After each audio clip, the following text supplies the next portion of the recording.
முதல் காயல் படம் வாய்ப்பு கிடைச்சது. அது நார்வேல இருக்கும்போது பிரபு சாலமன் சார் வந்து டைரக்டர் பிரபு சாலமன். நான் இலங்கையில் யாழ்ப்பாணம் புங்குடு தீவில் பிறந்தேன்.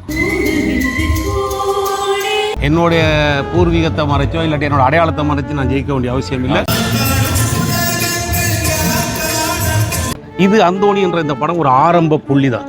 எனக்கு ஒரு பெரிய லட்சியம் இருக்கு. அந்த லட்சியம் நிறைவேறணும்னா நான் ஏதாவது ஒரு வழியில் பெரிய ஆளாக வரும். உங்களை மாதிரி யூடியூபர்ஸ் எல்லாம் இன்னொரு 5 வருஷம் கழிச்சு 2 பெரிய கேமரா கொண்டு வந்து நீ ஒரு காரில் வந்து இறங்கி எல்லாருக்கும் பணம் வேணும். ஆனால் அந்த பணத்தை சேர்த்து பட்டிகளை வச்சுட்டு கடைசி காலத்தில் உடம்புக்கு முடியாமல் போய் அந்த பணத்தை எடுத்து டாக்டர்கிட்ட கொடுக்கறதுக்கு ஊரை சுற்றி பார்த்து உடம்பு நல்ல சாப்பாடு பிடிச்ச சாப்பாடு சாப்பிட்டு அப்படி வாழணும். அதான் வாழ்க்கை.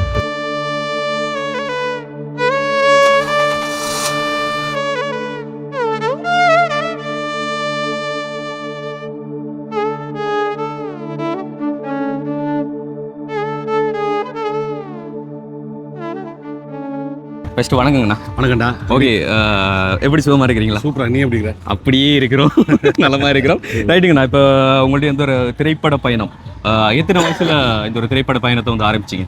நான் இப்போ வந்துட்டு 8 வயசில் வந்துட்டு நடிகனாகணும்னு ஆசைப்பட்டேன். ஆனால் அதுக்கான வழிகளும் அதுக்கான முயற்சி எடுக்கிற அறிவும் எனக்கு இருக்குல்ல. 38வது வயசில் தான் வந்துட்டு முதல் காயல் படம் வாய்ப்பு கிடைச்சது. அது நார்வேல இருக்கும்போது பிரபு சாலமன் சார் வந்து டைரக்டர் பிரபு சாலமன் சார் வந்துட்டு நார்வே வருவார். NTFF நார்வே தமிழ் ஃபிலிம் ஃபெஸ்டிவல்னு ஒன்று இருக்குது. அதில் வசீகரன் தான் நடத்துகிறாரு. அவர் என்னோட ஃப்ரெண்டு.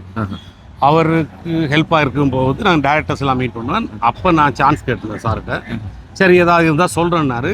காயல் படத்துக்கு நான் ஃபோன் பண்ணேன். சரி வாடான்னாரு. அதால் வாய்ப்பு கிடைச்சது. சூப்பர். நான் என்ன சொன்னால் உண்மையில் உங்கள்கிட்ட ஒவ்வொரு கேரக்டரையுமே வந்து நான் விரும்பி பார்ப்பேன் காயல் திரைப்படத்தில். இன்றைக்கி வரைக்கும் நிறைய பேருக்கு மோட்டிவேட் ஆகிருக்கணும்னு சொன்னால் நான் வாட்ஸ்அப்பில் நான் கொண்டு போகிற டைமில் வந்துட்டு உங்கள்ட்ட ஸ்டேட்டஸ் தான் வைப்பேன். காரணம் நிறைய பேர் கேட்பாங்க, நீ சம்பாதிச்சிட்டு இருக்கிற என்னடா மிச்சம் பிடிச்சிட்டு என்ன மிச்சம் பிடிச்சி நீங்கள் படத்தில் சொன்னீங்களே சீனு, அதை தான் நான் அடிக்கடி வாட்ஸ்அப்பில் ஸ்டேட்டஸ்லேயே வைப்பேன். இந்த வீடியோஸ் பார்க்குற நிறைய பேருக்கு அது தெரிஞ்சிருக்கும். ஸோ அந்தளவுக்கு நீங்கள் அந்த பணம் வாழ்க்கையில் முக்கியம் அப்படிங்கிறத வந்து அந்த படத்தில் மென்ஷன் பண்ணியிருந்தீங்க. அது எங்களுக்குலாம் பெரிய ஒரு மோட்டிவேட். உண்மையில இல்லை பணம் சம்பாதிக்கத்தான் வேணும். ஆனால் பணம் சம்பாதிக்கிறதே வாழ்க்கையை வச்சிருக்கூடாது இல்லை. அதுதான் சார் டைரக்டரோட அது. எல்லாருக்கும் பணம் வேணும். ஆனால் அந்த பணத்தை சேர்த்து பட்டிகளை வச்சுட்டு கடைசி காலத்தில் உடம்புக்கு முடியாமல் போய் அந்த பணத்தை எடுத்து டாக்டர்கிட்ட கொடுக்கறதுக்கு ஊரை சுற்றி பார்த்து உடம்பு நல்ல சாப்பாடு பிடிச்ச சாப்பாடு சாப்பிட்டு அப்படி வாழணும். அதான் வாழ்க்கை. சூப்பர்ண்ணா, சூப்பர். இந்த வாழ்க்கையை தான் உண்மையில வாழணும்னு ஆசைப்படுறேன். ரைட். உண்மையில நீங்கள் பிறந்த இடம் எங்கே அப்படிங்கிறது? நான் இலங்கையில் யாழ்ப்பாணம் புங்குடு தீவில் பிறந்தேன். புங்குடு தீவு மண்ணுன்னா தெரியும் உங்களுக்கு, வந்து மதிவதனி அம்மாவோட மண்.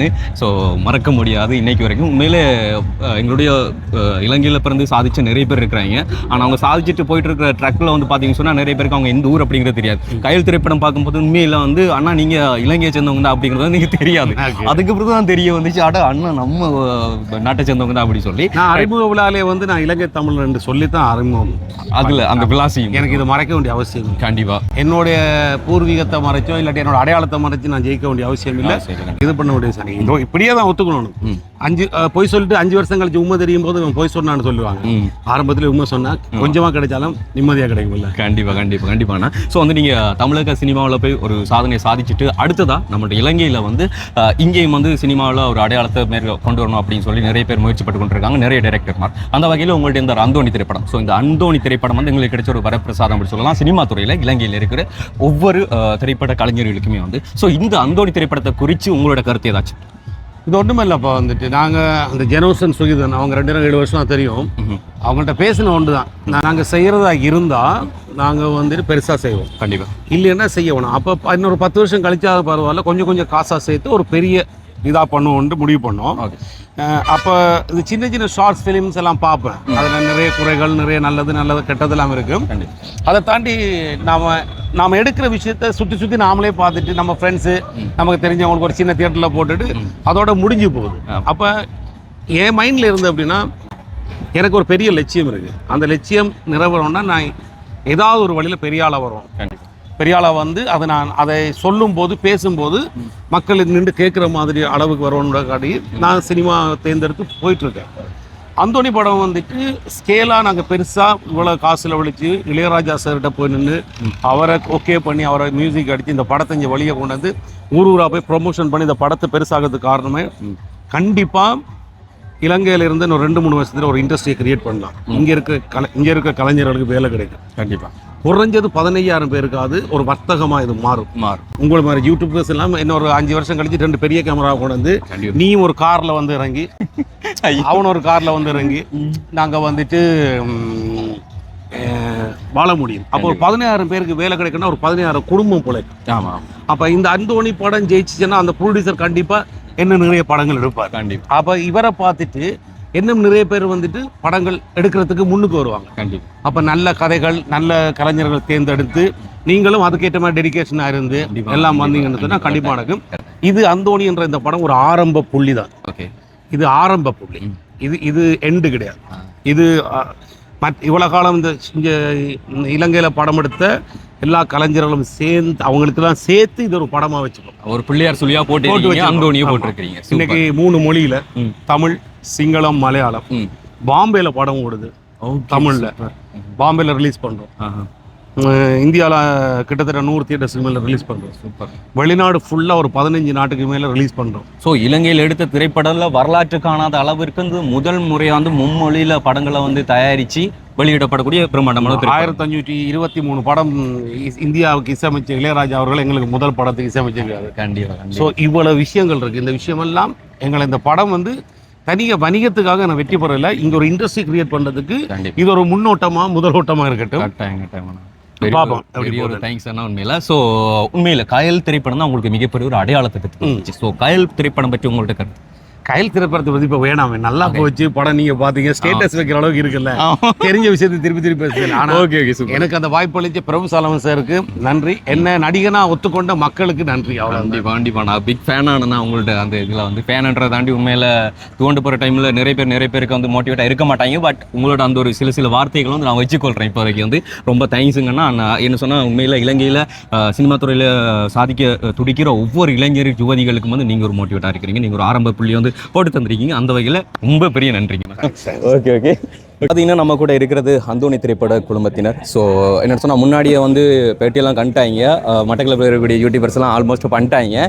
நம்ம கட்சித்தீக்கு போனதால மீட் பண்ணவே முடியல. ஸோ இன்னைக்கு கண்டிப்பாக மீட் பண்ணுவோம் அப்படி சொல்லியிருந்தோம். அந்த வகையில் இன்னைக்கு நம்ம மீட் பண்ணியாச்சு. ஓகே, எல்லா பேருக்கும் வணக்கம். பெஸ்ட்டு அண்ணா நிறைய விஷயங்கள் வந்து சொல்லிட்டாப்புல, ஆனாலும் அண்ணா இருக்கணும். ஓகே மேடம், இப்போ வந்து ஸ்ரீலங்கா பொறுத்த மட்டும் உங்களுக்கு ஃபர்ஸ்ட் மூவி இது. ஸோ இந்த மூவி பற்றின உங்களோட கருத்து என்ன? எனக்கு ரொம்பவே சந்தோஷமா இருக்கு இது பண்றதுக்கு. ஏன்னா எனக்கு கதை ரொம்ப பிடிச்சி போச்சு. அப்புறம் உங்களோட ஜியோகிராஃபி கூட நான் 10 வருஷம் முன்னாடி இங்கே வந்தேன். ஸோ உங்களோட ஜியோகிராஃபி எனக்கு ரொம்பவே பிடிக்கும். ஒரு சின்ன இடம் அந்த மாதிரி இயற்கையோட சேர்ந்து வாழ்றாங்க. ஸோ இதெல்லாம் ரொம்ப பிடிச்சி போச்சு தான் ஓகே சொன்னேன். இப்போ படம் பண்ணுறதுக்கு அப்புறம் ரொம்பவே சந்தோஷமா இருக்கு. அப்படியே சொல்லி முடிச்சிருங்க. இல்லை, கதை அவ்வளோ நல்லா இருக்கு, அதனால தான் பண்ணும்போது அந்த ஜேர்னி பயங்கரமா இருந்தது. அதனால தான் இவ்வளோ சந்தோஷமா வந்து ப்ரொமோட் பண்றோம். நிறைய விஷயங்கள் வந்து மூவி வெளியில வந்ததுக்கு அப்புறம் தான் சொல்லலாம்னு இருக்கீங்களா? ஆமா, நீங்க நேத்து கச்சதி தானே நீங்க? ஆமா கச்சதி. ஆமா, அந்த மாதிரி ஒரு சின்ன ஆங்கிள் கூட இருக்கு, அதனால கூட பார்க்கலாம். ஓகே கண்டிப்பா. ஓகே அண்ணா, அண்ட் உங்களோட கருத்தை சொல்லுங்க நான் மூவி பற்றி. அதாவது அந்தோணி இந்த படத்தில் வந்து அசோக் அப்படின்னு ஒரு கேரக்டர் பண்ணியிருக்கேன். ஒரு பியூட்டிஃபுல்லான ஒரு ஒரு ஒரு ஸ்டோரி இது. நான் வந்து இப்போ நேற்று ஒரு ப்ரெஸ் மீட்டில் கூட சொல்லியிருந்தேன். இது வந்து நம்ம ஏதாவது ஒரு புது இடத்துக்கு இல்லைன்னா புது நாட்டுக்கோ இல்லைனா புது ஊருக்கோ போகும்போது ஒரு ஃபீல் ஒன்று வரும் நமக்கு. அது அந்த ஊரோட வாசம், அந்த மண் வாசமாக இருக்கட்டும், அது அந்த உணர்வாக இருக்கட்டும், என்வாயன்மெண்ட்டாக இருக்கட்டும், அங்கே இருக்கிற பீப்புளாக இருக்கட்டும், அங்கே இருக்கிற ஷாப்ஸாக இருக்கட்டும், எல்லாமே வந்து டிஃப்ரெண்ட்டாக இருக்கும். ஸோ அப்படி ஒரு ஃபீலை வந்து இந்த படம் நமக்கு கொடுக்கும் அப்படின்னு நான் வந்து நினைக்கிறேன். ஸோ இன்னொன்று என்னென்னா, அந்தோணிங்கிற படம் வந்து யாழ்ப்பாணத்தில் எழுத்துறதுனால அது யாழ்ப்பாணத்து படம்னு பார்க்காம, அதாவது இப்போ ஒவ்வொரு இடத்துலையும் ஒரு விஷயம் இருக்குது. இப்போ மலையகத்தில் எடுத்தால் அப்படி ஒரு தாட்ஸ் இருக்கும், மட்டக்களப்பில் எடுத்தால் மட்டக்களப்பு படம்னு சொல்லுவாங்க. இது அப்படி கிடையாது. இது வந்து ஒரு முழுக்க வந்து ஒரு ஸ்ரீலங்கன் படம். இலங்கையினுடைய கதையை வந்து நம்ம உலகத்துக்கு சொல்கிறதுக்கு நாங்கள் வந்து ரெடி ஆகிட்டோம். ஸோ அதில் ஒரு முதலாவது படியாக வந்து இந்த அந்தோணி திரைப்படத்தை நான் வந்து பார்க்குறேன். அதனால் வந்து எல்லா ஸ்ரீலங்கனாக வந்து இந்த படத்தை ஒரு ஸ்ரீலங்கன் ப்ராடக்டாக நம்ம வேர்ல்டு வைட் கொண்டு போகணும் அப்படிங்கிற ஒரு மிகப்பெரிய ஒரு ஆசை, கனவு எல்லாமே இருக்குது. அந்த கனவு கண்டிப்பாக நாங்கள் ஜெயிப்போம் அப்படின்னு நம்புகிறோம், ஜெயிக்க வைப்போம்னு நம்புகிறோம் நம்ம மக்கள் எல்லாம் சேர்த்து. ஸோ இதுதான் அந்தோணி பற்றி சொல்லக்கூடிய விஷயம். Okay, super. Okay, thank you. Okay.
பாடலை பாடினாங்க. எனவே ஒரு ஆத்மார்த்தமான பாடல் மிக சிறப்பாக பாடினாங்க. நேற்று ஒரு ரெஸ்டாரண்ட் அண்ணா வயசுல தான் அங்கே பாட்டு வந்திருந்தாங்க. ஸோ அங்கே இந்த பாட்டு பாடினாங்க. அதில் ஒரு பாட்டு வித்தவுட் மியூசிக் அவங்க வாய்ஸ் பண்ணிருக்காங்க. கண்டிப்பாக அண்ணாவே ராசியாக ராசியாக நினச்சிருக்கேன். கண்டிப்பாக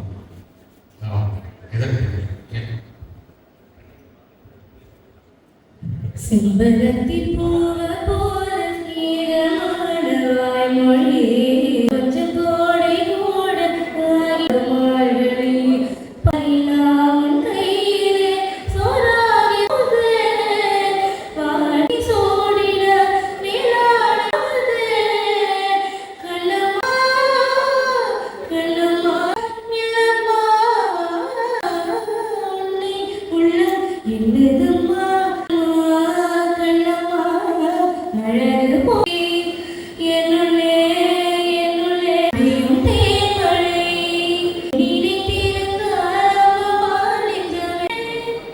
துள்ளி குதித்தது நீயும் செல்லுமே மணி வீசும் மணி தீபம் தரும் நீயே.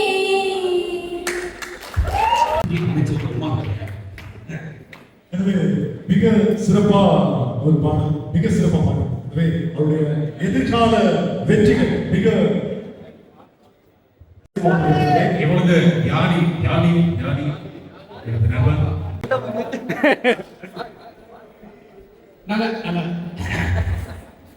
எனவே அட்டகாசமான ஒரு நடிகர், பார்த்து வியந்த ஒரு நடிகர். இப்பொழுது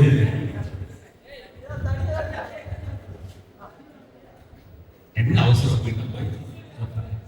மீன் கறியை சாப்பிட்டு ஒரு 5 நிமிஷம் ஜாலியாக அது சரி. யாராவது வட்டக்கல் மாதிரி இருக்கிறது ரால் சுத்தி பிடிக்கும். யார் வீட்டில் யார் நல்லா வைப்பீங்க? எல்லா ரெஸ்டாரண்ட் தான் சாப்பிட்றீங்களா? அப்ப நீங்களும் KFC, மெக்டொனால்ட்ஸ்